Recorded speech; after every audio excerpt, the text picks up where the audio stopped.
No vamos a comenzar con la presentación respecto a los círculos de Moore en la mecánica de medio continuo, realizada por los siguientes estudiantes. Mi nombre es Juan Andrés Goma y yo voy a comenzar realizando una breve introducción sobre los círculos de Moore. Como nosotros sabemos, existen distintos métodos que nos permiten realizar una interpretación de los estados tensionales. Nosotros partimos de un punto que está sometido a esfuerzos o a tensiones y nosotros tenemos que aprender a interpretar esto de alguna manera. Los círculos de Moore son un método para representar gráficamente el estado tensional que padece un punto de un sólido en un instante determinado. Suele ser de utilidad para discriminar posibles estados tensionales sobre planos, determinar valores máximos de tensiones tangenciales y suele ser de mucha utilidad en materias como resistencia de materiales o la mecánica de suelos. En la ingeniería civil es muy aplicado. Bueno, nosotros vamos a hablar de los círculos de Moore en 3 dimensiones, la interpretación gráfica de los estados tensionales. Como mencionamos anteriormente, partimos de un punto arbitrario P en un medio continuo, el cual está sometido a un tensor de tensiones, o bueno, está sometido a un esfuerzo. Cuenta con un plano arbitrario con normas unitarias n y un vector de tracción que será realmente el que nosotros vamos a descomponer como una componente de la normal y de la tangencial. Y de esta manera vamos a obtener una pareja de componentes que a la vez se pueden representar en un semiplano entre sigma y tau, que sería la componente normal y tangencial, que nos permitirá realizar el gráfico de los círculos de Moore. Para determinar el círculo de Moore, nosotros partimos de este vector de tracción. Podemos representarle como el producto entre la componente normal y tangencial. Este puede representar de manera matricial, como se muestra en la siguiente expresión. Y al mismo tiempo, el módulo del vector de tracción será un producto punto que se muestra en pantalla de la misma manera. Realmente son operaciones sencillas de álgebra simple. Se pueden relacionar los módulos del vector de tracción y de las componentes normal y tangencial mediante la expresión que se muestra en pantalla, y la condición normal unitaria de n se puede expresar en función de sus componentes también. Entonces, nosotros contando con todo esto, podemos reducir esta expresión en una ecuación matricial de la forma x igual a b, que es bastante común, igual en el álgebra lineal es bastante conocida. Y nosotros tenemos aquí una expresión donde a es una matriz de coeficientes definida por el tensor de tensiones en el punto P, que se refiere a los esfuerzos aplicados en este punto. B es un término independiente definido por las coordenadas de un cierto punto en el semiespacio que estamos realizando. Y X es un vector de incógnitas que representa aquel plano que corresponden los valores de A y de sigma y de T elegido. Nosotros, conociendo esta expresión, podemos escribirle no de manera matricial, sino en manera de ecuaciones, y tenemos las siguientes expresiones, que de igual manera, dejando mediante álgebra, mediante operaciones sencillas, podemos obtener las expresiones que se muestran aquí abajo, que muestra una expresión diferencia a y E. Entonces, nosotros sabemos que R será la distancia del radio de los círculos que se dibujarán, y A representaría la distancia del eje de los sigmas, la distancia en la cual se posicionará el centro. En el eje de tau o en el eje de la tangencial, partimos desde cero porque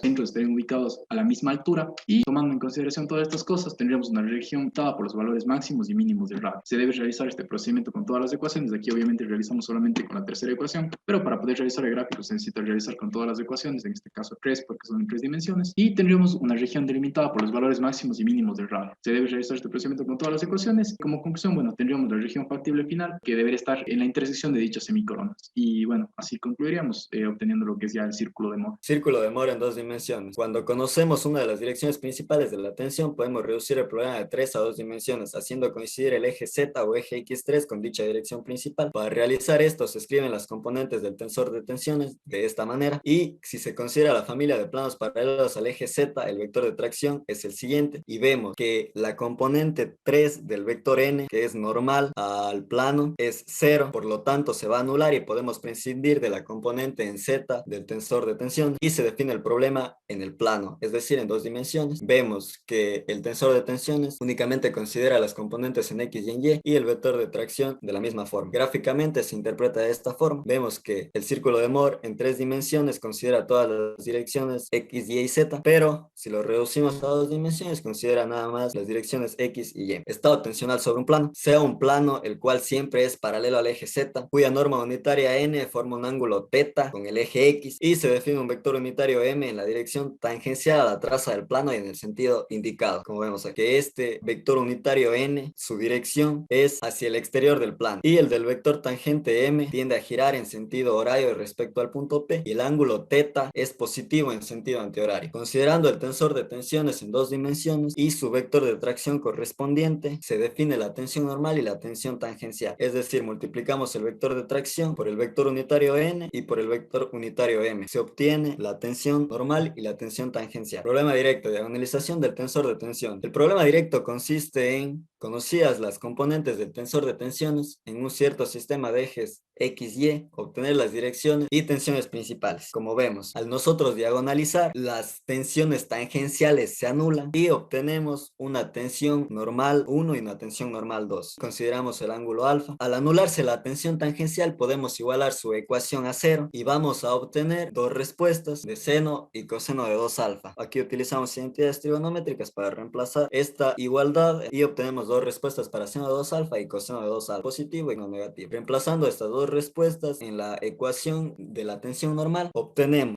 la tensión normal 1 y la tensión normal 2 en función de las tensiones conocidas. Ahora revisaremos el problema inverso, el cual consiste en obtener las tensiones sobre cualquier plano caracterizado por el ángulo beta, partiendo de las direcciones y tensiones principales sigma 1 y sigma 2. Podemos ver en el gráfico, beta forma su normal con la dirección principal de sigma 1 en el gráfico de la derecha. A partir de las siguientes igualdades, las cuales se muestran y valiéndonos fórmulas también que se analizan en el capítulo 4 del libro de Javier Oliveira, podemos deducir las siguientes ecuaciones de sigma beta y de tau beta. Revisaremos el círculo de Moore para estados planos en 2 dimensiones. Consideramos todos los planos que pasen por el punto P junto con los valores sigma teta, tau teta para todo teta desde 0 a 2pi y caracterizamos el estado tensional de un punto sobre el plano, cualquier punto sobre el plano, mediante esta igualdad que podemos ver aquí en la derecha, la cual consiste simplemente en valores de sigma y de tau correspondientes a la inclinación t que tenemos asignado. Aquí podemos ver que las coordenadas en X corresponden a sigma y las coordenadas en Y corresponden a tau. Para determinar un lugar geométrico de todos los puntos que describen todos los posibles estados tensionales del plano establecido, seguimos el siguiente proceso. Obtenemos la siguiente expresión a partir del sistema de referencia con las direcciones principales que ya habíamos establecido, con ángulo beta y la tensión principal sigma 1. Tenemos las ecuaciones, las cuales ya las habíamos presentado con anterioridad y las elevamos al cuadrado. Al elevarlas al cuadrado en la expresión de tau, reemplazamos en la ecuación de arriba y nos da como resultado esta igualdad, la que podemos ver aquí. Esta ecuación de por sí ya corresponde al círculo de Moore con centro C y un radio R,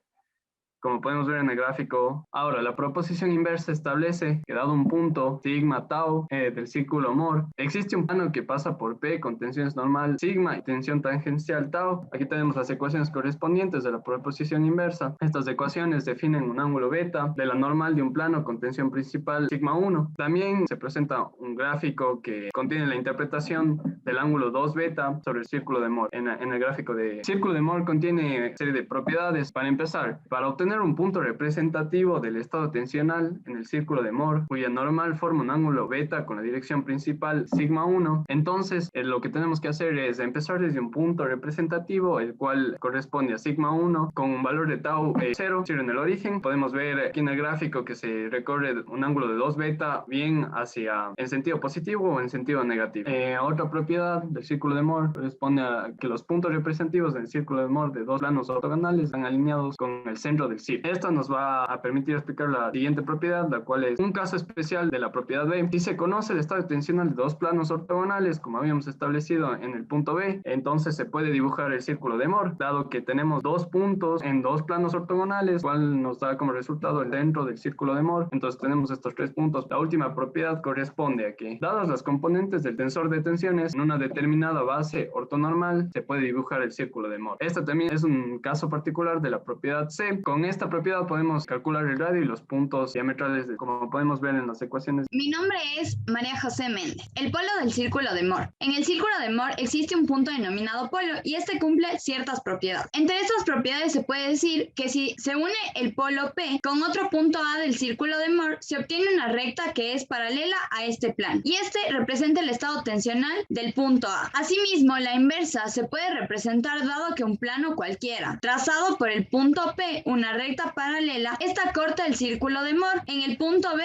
y este representa el estado tensional de este plano, como se puede observar en la figura. Para la demostración de estas propiedades se debe tomar en cuenta las tensiones del punto y su representación en el plano cartesiano. Como se puede observar en la imagen de la izquierda, toma en cuenta el círculo de Moore con un punto A, trazando una vertical obteniéndose el polo como punto P. Si se toma en cuenta el punto B dentro del círculo de Moore y se traza una línea horizontal, este dará como cruce el mismo punto P. Ahora consideremos un plano inclinado con el ángulo θ. Para este debemos tomar en cuenta las tensiones normal y tangencial. También debemos suponer que la tensión principal con la tensión en el plano X está dada por un ángulo alfa, es decir, este estará representado con el ángulo θ menos alfa. Además, si aplicamos propiedades de ángulos, podemos obtener que AOM es 2 alfa, como se puede observar en la figura. El ángulo AOC es 2 alfa. El ángulo AOC es la suma de los ángulos 2 θ menos alfa más 2 alfa, dándonos así como 2 alfa. El arco AMC se puede representar como 2 θ. El ángulo semi-inscrito APC abarcará el mismo arco AMC, por lo tanto, este valdrá θ. Para entender mejor las propiedades y conceptos, podemos representarlos a través de un ejemplo. Calcular las tensiones que actúan en el estado 3